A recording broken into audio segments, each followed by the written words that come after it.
My name is Alice, and I'm 28 years old.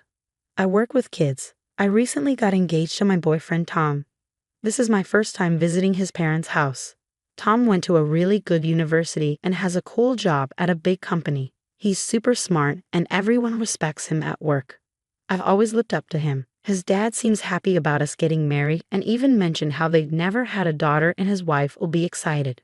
But I noticed that Tom's mom, who was sitting next to him, didn't seem too happy. It's been bothering me. She looked like she was mad, her face all scrunched up. Then out of nowhere, she asks, "I heard you didn't finish high school, is that true? Our Tom is top-notch, graduated from a big-shot university. Do you really think I'd be okay with him marrying someone like you?"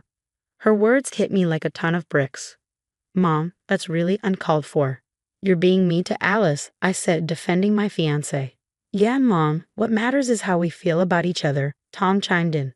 Both Tom and his dad had my back, but it only seemed to make her angrier. Isn't it normal for a mom to care about who her son is marrying? Kids take after their moms, right? "I want the best for my family," she argued, not backing down. It seemed like she wasn't going to accept me, a high school dropout, because she wanted the best for her kids. Some people really care about what degrees you have, and parents often value education a lot. It felt really disheartening to be judged just because I didn't finish high school. But there's more to my story. I didn't drop out for no reason. After my dad died in a car crash, my mom struggled to take care of me and my twin sister, Emma. I had to step up and start working after middle school to help out. Now, I'm going to night school to get my diploma. I'm also saving up money, and I might even go to college someday. Tom is totally on board with this plan and has offered to pitch in for my college expenses. He understands where I'm coming from, and he's always been supportive. It's one of the reasons I fell for him. But it seems like my future mother-in-law isn't too happy about it. Tom doesn't have any siblings, so we'll be moving in with his parents eventually. I'm a bit anxious about how that's going to work out. A while later, I moved into their house with only a month left until our wedding. As the big day got closer, I had to make frequent trips to the venue for final checks and arrange hotels for our out-of-town guests. Between work, school, and wedding planning, I was swamped. But my mother-in-law didn't seem too happy with how I was handling things. Today, as I was putting on makeup to go to the venue, she suddenly exclaimed, "Oh my, what are you wearing?" She couldn't help commenting on my outfit. "I'm getting ready to go to the venue, so I wanted to look nice," I explained. Whether she was unhappy with me dressing up for the occasion or just looking for an excuse to criticize me, I couldn't tell. You said you're going to the venue, but you're dressed like that just to catch some attention, aren't you? You should be more careful," she remarked. She just assumed I was meeting up with a guy instead of going to the venue. I was stunned. I assured her I was meeting Tom at the venue and suggested she ask him if she had doubts. But she wouldn't listen and insisted I was meeting someone else.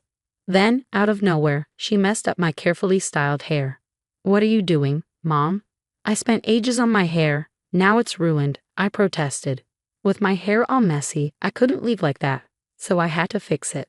But instead of apologizing, she said, "Don't bother fixing it. This messy look suits a dropout like you. You should wear it like this for the wedding."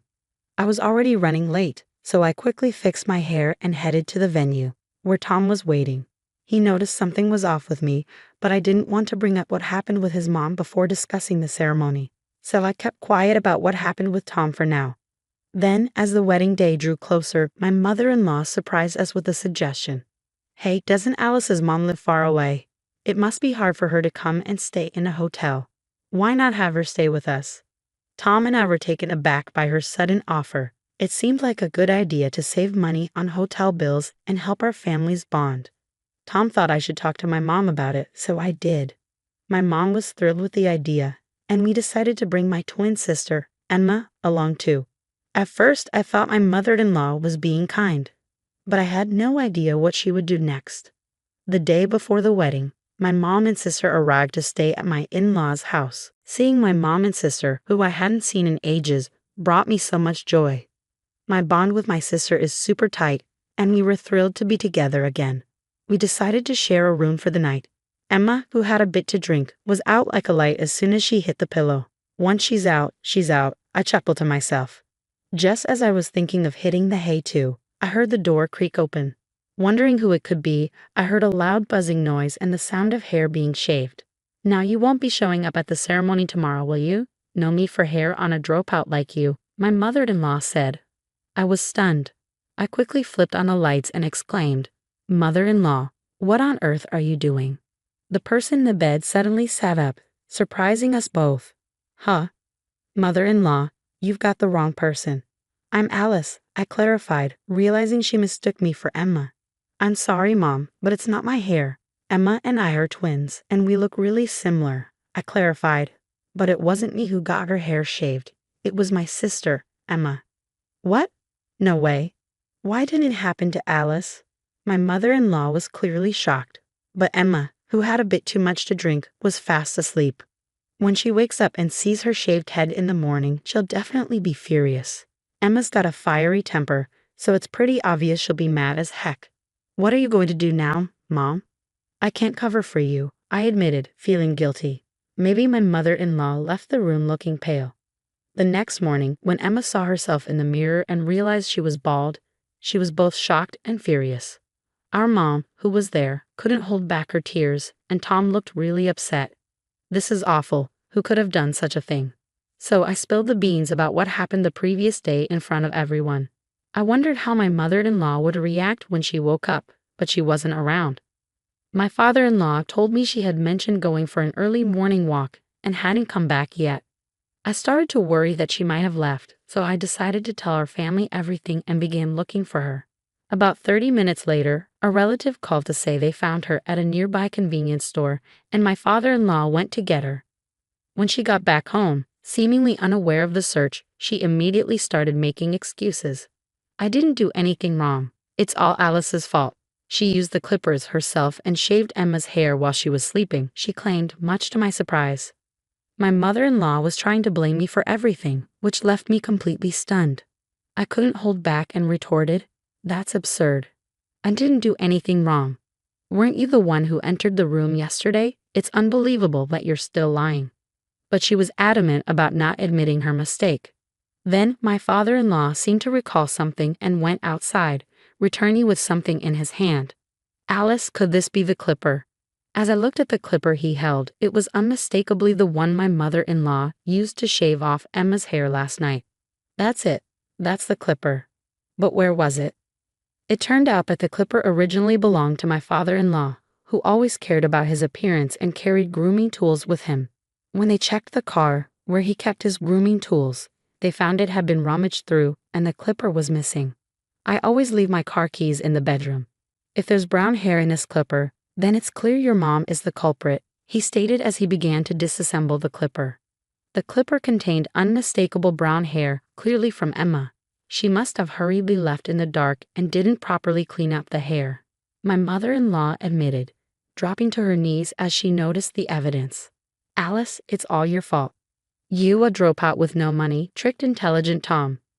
I wanted you out of Tom's life at any cost, she'd accused, leaving me feeling disgusted by her selfishness.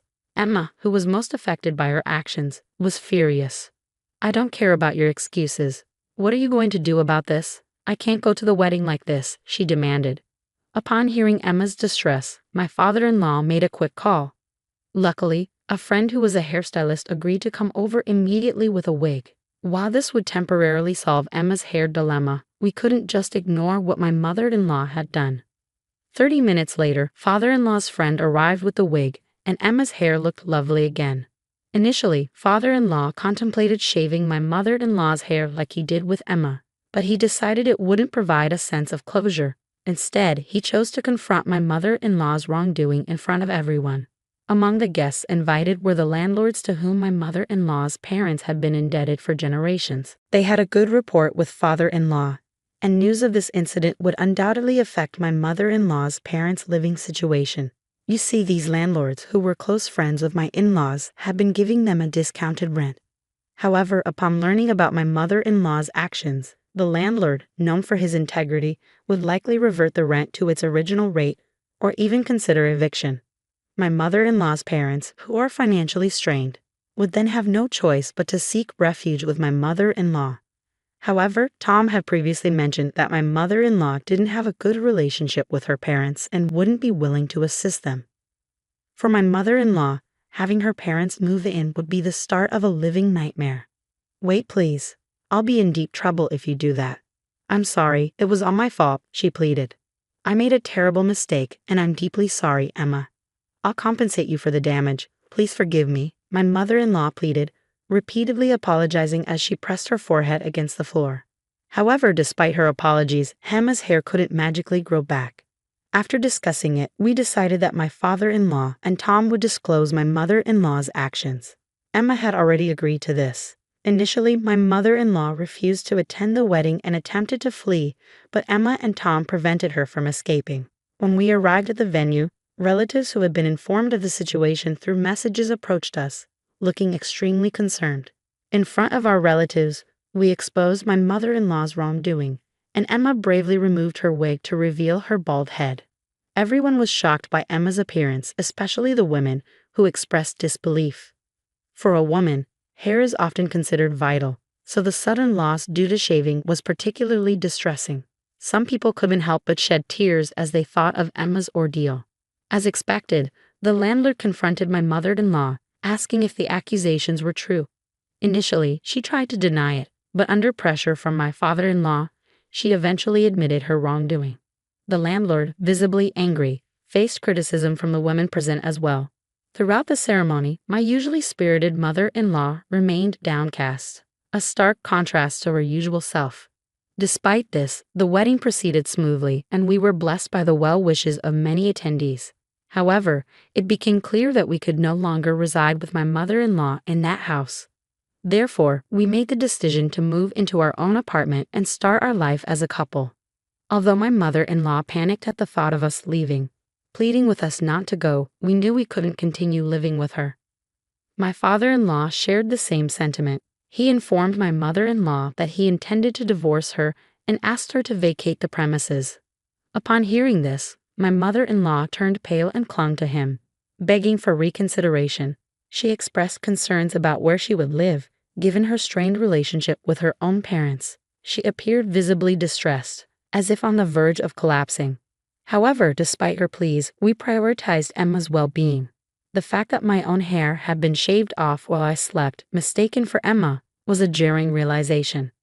Despite my mother-in-law's persistent attempts to persuade us otherwise, my father-in-law contacted her parents and she reluctantly agreed to leave the house. Currently, my mother-in-law is residing with her estranged parents, where she appears to be tending to their needs. However, it seems her parents possess challenging personalities and my mother-in-law is feeling overwhelmed by their demands. Despite reaching out to us multiple times, expressing her desire for a fresh start, we have no intention of reconciling with her, so we've chosen to block her calls. Presently, my husband and I are enjoying a happy life alongside my father-in-law in his home. Recognizing that the house was quite outdated, we embarked on a renovation project together. My father-in-law constructed his dream study, my husband created a space to showcase his model figures, and I focused on installing a modern, state-of-the-art kitchen. Naturally, we also prepared a room for our future child, and now the three of us are residing comfortably. Emma's hair, which was shaved during the ordeal, has since grown into a stylish short haircut, receiving praise from her friends as a positive transformation. She often jokes about the incident with her friends, which stirs up conflicting emotions for me. Nonetheless, Emma occasionally visits our family home for sleepovers, which I eagerly anticipate. While challenges may arise in the future, I am confident that with our collective efforts, we can overcome them together.